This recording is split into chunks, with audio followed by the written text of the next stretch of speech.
তাদের প্রতি আমি চ্যালেঞ্জ ছুড়ে দিলাম, যেই বিদ্যুতের সমস্যা রয়েছে, যেই গ্যাসের সমস্যা রয়েছে, সেইটি সমাধানের জন্য তারা যদি সরকার থেকে ভালো কোনো পরিকল্পনা নিয়ে আসতে পারে, যে পরিকল্পনা আগামী 3 মাসের মধ্যে, আর দেন 3 মাস, আরো 3 মাস আমি তাদেরকে দিলাম, যদি 6 মাসের মধ্যে তারা সমস্যার সমাধান করতে পারে, তাহলে তাদের প্রত্যেকটি পরিকল্পনা আমরা বাস্তবায়ন করব। প্রধানমন্ত্রী তো বলেছে যদি ভালো প্রস্তাব যায় সেটা গ্রহণ করবে, এবং এটা হাসনাতের বিষয়। হাসনাত নাকি একটি ভালো প্রস্তাবও দিয়েছেন। আপনার কোনো প্রস্তাব আছে কিনা তাই বলছি। না ভাই, আমরা আইনজীবী, আমরা ফ্রি অ্যাডভাইস বিতরণ করি না, এবং সেই অ্যাডভাইস যে অ্যাডভাইস শোনা হবে না, মানে ফ্রি তো ফ্রি, তার উপরে শোনাও হবে না, ওইসব অ্যাডভাইস আমরা দেই না। 2 বছর যদি গ্যাসের এই হাল থাকে, বাংলাদেশে কি কোনো কারখানা আদৌ থাকবে? মানে একটা কথার সাথে আরেকটা কথা আমি কোনো সামঞ্জস্য পাচ্ছি না। মানে তার হাতে কিছু আছে? সরকার কি করবে এটা যদি আমি জানতাম, তাহলে তো আমারই সরকারের ওখানে গিয়ে বসার কথা, এবং যে 6 লক্ষ কোটি টাকা দিয়ে সরকার পোষা হয় সেখান থেকে আমারও থাকার কথা হিসা। আমি তো সরকারে নাই, এগুলো বুঝেই আপনি পাগল হয়ে ক্ষমতায় গেছেন। আপনি কি জানতেন না যে গ্যাসের অনুসন্ধান হয় নাই গত 20 বছরে? আপনি কি জানতেন না বাপেক্সকে শক্তিশালী করা হয় নাই? আপনি কি জানেন না যে ভোলায় গ্যাস আছে? আপনি ভোলার থেকে টার্মিনাল দিয়ে তৈরি করে গ্যাস আনেন না কেন? আপনি তো জানেন যে 17 ফেব্রুয়ারি এই বছরেরই তারেক রহমানের নেতৃত্বে বিএনপি সরকার দায়িত্ব নেয়, তিনি প্রধানমন্ত্রীর দায়িত্ব গ্রহণ করেন 6 মাস, এবং তারা একটি 180 দিনেরও পরিকল্পনা দিয়েছিলেন। আমি একটু সংক্ষেপে আপনাকে সেই 180 দিনের যে তাদের অগ্রাধিকার খাতগুলো বলতে চাই। সেটি ছিল দ্রব্যমূল্য ও বাজার নিয়ন্ত্রণ, আইন শৃঙ্খলা রক্ষা, বিদ্যুৎ ও জ্বালানি, সামাজিক ও অর্থনৈতিক উদ্যোগ, ফ্যামিলি কার্ড ও কৃষক কার্ড, খাল খনন ও কৃষি, স্বাস্থ্য ও কর্মসংস্থান। মোটা দাগে আমি আবার হয়তো রিপিট করতে চাই না, একটু বলবেন। যে দ্রব্যমূল্য ও বাজার নিয়ন্ত্রণ, আইন শৃঙ্খলা রক্ষা, বিদ্যুৎ ও জ্বালানি, সামাজিক ও অর্থনৈতিক উদ্যোগের মধ্যে রয়েছে ফ্যামিলি ও কৃষক কার্ড, খাল খনন ও কৃষি, স্বাস্থ্য ও কর্মসংস্থান। জি। আমরা এই আপনার দৃষ্টিতে, ব্যারিস্টার রুমিন ফারহানার দৃষ্টিতে, অথবা সাবেক প্রধানমন্ত্রীর দৃষ্টিতে এই যে তাদের অগ্রাধিকারগুলো আমরা জানবো, বোঝার চেষ্টা করবো আপনার কাছ থেকে। তার আগে বিদ্যুৎ খাত নিয়ে কিন্তু এখন বিদ্যুৎ জ্বালানি নিয়ে চরম একটি পর্যায়ে রয়েছে বাংলাদেশ। আমাদের বাণী অর্থমন্ত্রী কি বলেছেন একটু শুনি। 6 মাসে এমনকি 1 বছরের মধ্যেও বিদ্যুৎ ও গ্যাসের সমস্যার সমাধান সম্ভব নয়, ন্যূনতম সময় লাগবে 2 বছর। এর আগে কিন্তু একই কথা বাণিজ্য মন্ত্রী বলেছেন, কিন্তু আমরা দেখেছি আবার বিদ্যুৎ মন্ত্রী তিনি বলেছেন গ্রামে আবার লোডশেডিং নাই, নানা কথাবার্তা হয়। বিদ্যুতের যেরকম যখন সংকট হয় তো ভুতুরে বিলের মতো ভুতুরে কথাবার্তা হয়। আমরা সেটা বাদ দিলাম, এই 2 বছর দিয়ে শুরু করি। আপনি যে অগ্রাধিকারগুলোর কথা একটু আগে বললেন, সেখানে বিদ্যুৎ এবং জ্বালানির কথা স্পেসিফিক্যালি বলা আছে। আপনার মনে থাকবে যে 2001 থেকে 2006 বাংলাদেশে ভয়াবহ রকম একটা লোডশেডিং এর সমস্যা ছিল, বিদ্যুতের সমস্যা ছিল, এবং এখন যিনি প্রধানমন্ত্রী উনি তখন প্রধানমন্ত্রী পুত্র ছিলেন, এবং তিনি তখন বলেছিলেন যে পৃথিবীর কোনো দেশে সন্ধ্যায় মার্কেটে বিদ্যুৎ থাকবে, আবার বাড়িতেও বিদ্যুৎ থাকবে, এটা পৃথিবীর কোথাও নাকি হয় না, এটা হওয়া সম্ভব না। তো তারপরে এমন অবস্থা তৈরি হলো যে এই সরকার থেকেই মানুষ একসময় খাম্বা সরকার ডাকা শুরু করলো। সো তারপরে আমরা দেখলাম আওয়ামী লীগ যখন 2008 ক্ষমতা, মানে নির্বাচন হলো, নয় তারা ক্ষমতায় গেল, তারপরে দেখলাম যে অনেকগুলো দ্রুত পদক্ষেপ তারা নিল, এবং বাংলাদেশে বিদ্যুৎ উৎপাদন সক্ষমতা 33,000 মেগাওয়াটে গিয়ে পৌঁছালো, যদিও আমাদের প্রয়োজন 18,000 মেগাওয়াট সর্বোচ্চ। এখন আমার প্রশ্ন হচ্ছে যে যদি 33,000 মেগাওয়াটে গিয়ে আমাদের সক্ষমতা থাকে, তাহলে মাত্র 18,000 মেগাওয়াট আমরা কেন দিতে পারছি না? তার মূল কারণ হিসেবে সরকার যেটা বলছে সেটা হচ্ছে গ্যাসের সংকট, কয়লার সংকট, অর্থাৎ জ্বালানি সংকট। তো অবধারিতভাবে এই প্রশ্ন তো চলে আসে যে একসময় বিএনপি সরকার বলেছিল যে বাংলাদেশ গ্যাসের উপর ভাসছে, বিএনপি সরকার বলেছিল গ্যাস বেশি দিন নিচে থাকলে নাকি পচেও যায়। তো সেই সরকারই যখন আরেকবার ক্ষমতায় আসলো, তারা এখন বলছে গ্যাসের সংকট, বিদ্যুতের কয়লার সংকট, সব মিলিয়ে সমস্যা শুরু হলো 21 জুলাই থেকে, যখন একটা ভাসমান এলএনজি টার্মিনাল কার্যকারিতা হারালো বা নষ্ট হলো। সেই নষ্টটা ঠিক করতে একটা সরকারের 1 মাস কি করে লাগে? মানে যেটা আমি আমার বাড়ির রান্নার চুলার গ্যাসের কথা বলছি না ভাই, আমি 21 টেলিভিশনের 18 মিনিট, লাস্ট 18 মিনিটে আপনারা যে আপডেট করছেন, আমি কয়েকটা খবর বলি।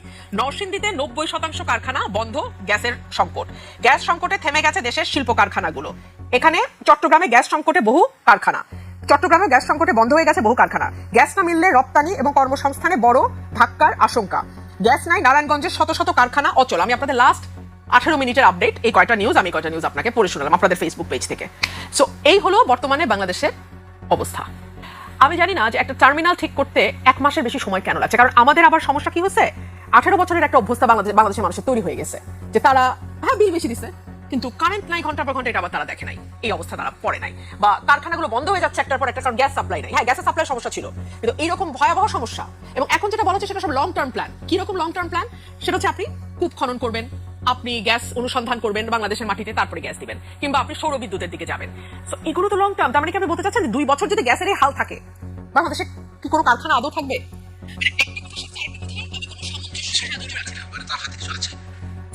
সরকার কি করবে এটা যদি আমি জানতাম, তাহলে তো আমারই সরকারের ওখানে গিয়ে বসার কথা, এবং যে 6 লক্ষ কোটি টাকা দিয়ে সরকার পোষা হয় সেখান থেকে আমারও থাকার কথা হিসা। আমি তো সরকারে নাই, এগুলো বুঝেই আপনি পাগল হয়ে ক্ষমতায় গেছেন। আপনি কি জানতেন না যে গ্যাসের অনুসন্ধান হয় নাই গত 20 বছরে? আপনি কি জানতেন না টপিক্সকে শক্তিশালী করা হয় নাই? আপনি কি জানেন না যে ভোলায় গ্যাস আছে? আপনি ভোলার থেকে টার্মিনাল দিয়ে তৈরি করে গ্যাস আনেন না কেন? না, প্রধানমন্ত্রী তো বলেছে যদি ভালো প্রস্তাব দেয় সেটা গ্রহণ করবে, এবং এটা হাসনাতের বিষয়। হাসনাত নাকি একটি ভালো প্রস্তাবও দিয়েছেন। আপনার কোনো প্রস্তাব আছে কিনা তাই বলছি। না ভাই, আমরা আইনজীবী, আমরা ফ্রি অ্যাডভাইস বিতরণ করি না, এবং সেই অ্যাডভাইস যে অ্যাডভাইস শোনা হবে না, মানে ফ্রি তো ফ্রি, তার উপরে শোনাও হবে না, ওইসব অ্যাডভাইস আমরা দেই না। কিন্তু পার্লামেন্ট মেম্বার হিসেবে তো দিতে পারেন। ওটা পার্লামেন্টে গিয়ে দেবো। বাট জোকস অ্যাপার্ট, আপনি প্রথম বলেছেন দ্রব্যমূল্য বাজার নিয়ন্ত্রণ। জি, কাঁচামরিচ 400 টাকা কেজি, সবজি 100 টাকার নিচে একটু কোনো কমেছে, সবজি নাই। কাঁচামরিচ দাম জি। কত হয়েছে? 300 হয়েছে, 250 হয়েছে। সবজি 100 টাকার নিচে নাই। মুরগি, ডিমের বাজার, মজা হচ্ছে মুরগি মাছের দাম যখন বাড়ে তখন সবজিটা একটু দাঁড়ায়, আবার যখন সবজিটা বাড়ে তখন মুরগি মাছ একটু দাঁড়ায়। এখন এটার নাম যদি আপনি কমা বলেন, কারণ ব্যালেন্স তো হচ্ছে না, সবকিছুর দামের মধ্যে তো ব্যালেন্স না। মূল্যস্ফীতি 8% উপরে এখনো, মানে মূল্যস্ফীতিটাই বলছে যে 8% উপরে, খাদ্যদ্রব্য সেটা 9% উপরে। আইন শৃঙ্খলা সিপিটি 100 দিনের একটা পরিসংখ্যান দিয়েছিল, যেটা আমি সংসদে বলছিলাম। You want me to repeat that? ওই 100 সাথে আরো 80 দিন যুক্ত হয়েছে। আপনি যে কোনো মানবাধিকার সংস্থার রিপোর্ট নিয়ে দেখেন। 2 হচ্ছে স্বাস্থ্য এবং কর্মসংস্থানের কথা আপনি বলেছেন।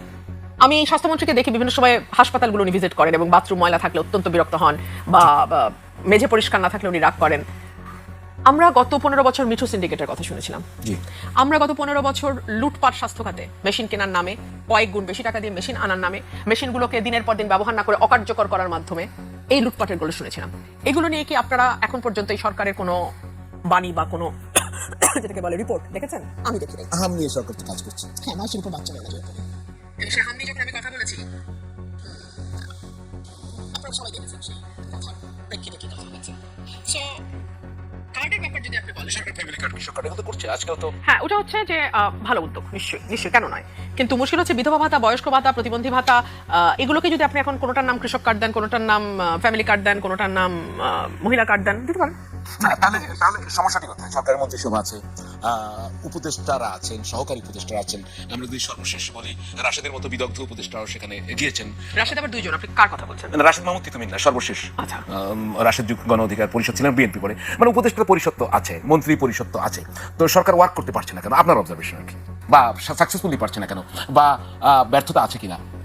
এক হচ্ছে রাষ্ট্র পরিচালনার জন্য যিনি মূল স্টিয়ারিং এ থাকেন, তাকে সব বিষয় জানতে হবে, বিষয়টা তেমন নয়, কিন্তু কাকে দিয়ে কোন বিষয়টা হবে এটা তাকে জানতে হবে। 1 2 হচ্ছে শহীদ রাষ্ট্রপতি জিয়াউর রহমান অত্যন্ত সফল হয়েছিলেন বিকজ তিনি প্রত্যেকটা ক্ষেত্রে কে কোন ক্ষেত্রে দক্ষতা আছে, মেধা আছে, সেই ক্ষেত্রে তিনি তাকে যুক্ত করেছেন। 3 হচ্ছে আমরা এর আগে যে অ্যাডভাইজার প্যানেল দেখেছিলাম ব্যাক ইন 2009, 10, 11, 12, হ্যাঁ, যে আওয়ামী লীগের শুরুর দিকটা, আপনি সেই অ্যাডভাইজার প্যানেলের সাথে এই অ্যাডভাইজার প্যানেল একটু চোখ বন্ধ করে আপনি চিন্তা করেন। আমি নাম বলবো না, কারণ আমি কাউকে বড় বা ছোট করার কিছু না এখানে। সো দুটো আপনার কিছু না, গুগল করে দেখেন কারা তখন অ্যাডভাইজার ছিল, কারা এখন অ্যাডভাইজার। সো এই বিষয়গুলো খুব পরিষ্কার হয়ে যাবে আপনাদের কাছে। না, গুগল করে তো দেখলাম, আপনি স্পষ্ট করে বলেন।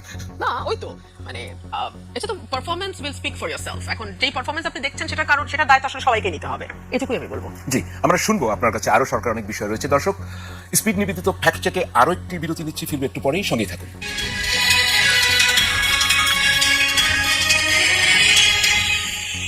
দর্শক, বিরতির পর আবারও ফিরে এলাম স্পিড নিবেদিত ফ্যাক্ট চেক নিয়ে। সঙ্গে থাকার জন্য ধন্যবাদ। আমাদের আজকের অতিথি ব্যারিস্টার রুমিন ফারহানা এমপি, আপনাকে আবারও আমন্ত্রণ এবং স্বাগত জানাচ্ছি। একটি বিষয় যে সামনে তো আমাদের স্থানীয় সরকার নির্বাচন হবে, আপনি খুব ভালো করে জানেন। খুব ইন্টারেস্টিং একটা ঘটনা ঘটে গেছে, একটু দেখাবো আমরা পিছনে। 22 জুলাই হাইকোর্ট একটি রুল দিয়েছে। আদালত বলছে ইউনিয়ন পরিষদ চেয়ারম্যানদের শিক্ষাগত যোগ্যতা কমপক্ষে কেন স্নাতক হবে না, এই জন্য রুল নিষেধ জারি করেছে। আপনি তো আইনজীবী মানুষ, জানেন। এবং এটা পাওয়ার পরে দুজন আইনজীবী রিটটা করেছিলেন, নির্বাচন কমিশনের বিষয়টি নিয়ে কাজ শুরু করেছে এবং স্থানীয় সরকার ব্যবস্থায় অন্যান্য প্রার্থীরও যোগ্যতা নির্ধারণ করার জন্য একটা প্রক্রিয়া শুরু হয়েছে। এটার মোটামুটি ধরেন আপনি একটু আগেই কিন্তু বিভিন্ন যোগ্যতা নিয়ে প্রশ্ন তুলছেন যে যারা সরকার চালাবে, রাষ্ট্র চালাবে, এইটা কি ইউনিয়ন পরিষদ থেকে কোন পর্যন্ত এটা যাওয়া উচিত আপনি মনে করেন? মানে এভাবেই থাকলে হবে কিনা? না, যদি শিক্ষাগত যোগ্যতার প্রশ্ন আসে, সেই সঙ্গে অন্যান্য যোগ্যতার প্রশ্ন যখন আসে, স্থানীয় সরকারের সবচেয়ে ক্ষুদ্র ইউনিট হচ্ছে ইউনিয়ন পরিষদ, তারপর উপজেলা পরিষদ, জেলা পরিষদ, এই করে করে সেন্ট্রাল পর্যন্ত। তো যদি এই প্রশ্ন ইউনিয়ন পরিষদ লেভেলে আসে, তাহলে তো সেটা ধাপে ধাপে সামনের দিকে যাওয়ার কথা। ধরুন, সংসদ সদস্য হওয়ার জন্য কোনো শিক্ষাগত যোগ্যতার কথা বলা নাই। আমার কাছে মনে হয় দিস ইজ ডেঞ্জারাস। এই কারণে ডেঞ্জারাস যে একজন সংসদ সদস্যের আইন প্রণয়ন করার একটা মুখ্য ভূমিকা পালনের বিষয় থাকে, এবং আইন প্রণয়নের জন্য আপনার মিনিমাম হলেও কিছু পড়াশোনার প্রয়োজন হয়, আন্ডারস্ট্যান্ডিং, বোঝাপড়ার দরকার হয়। সো আইন প্রণয়ন বলেন, রাষ্ট্রের পলিসি মেকিং বলেন, রাষ্ট্রের ডিসিশন মেকিং বলেন, এই জায়গাগুলো যেটা একজন এমপির কাজ হওয়ার কথা। মূলত তো আমরা যে কাজগুলো করি ওটা কিন্তু স্থানীয় সরকারের কাজ। রাস্তা বানাও, ব্রিজ বানাও, জিও ব্যাগ ফেলো, নদীর ভাঙন রোধ করার জন্য গার্ড বানাও, এগুলো কিন্তু আসলে এমপির কাজ না। অমুককে ধরে নিয়ে গেছে, তমুকের জন্য থানায় ফোন করো, ডিসি কে ফোন করো, ইউনোকে ফোন করো, এগুলো এই ফোন টোন করা কিন্তু এমপিদের কাজ না, কিন্তু আমাদেরকে এটা করতে হয়।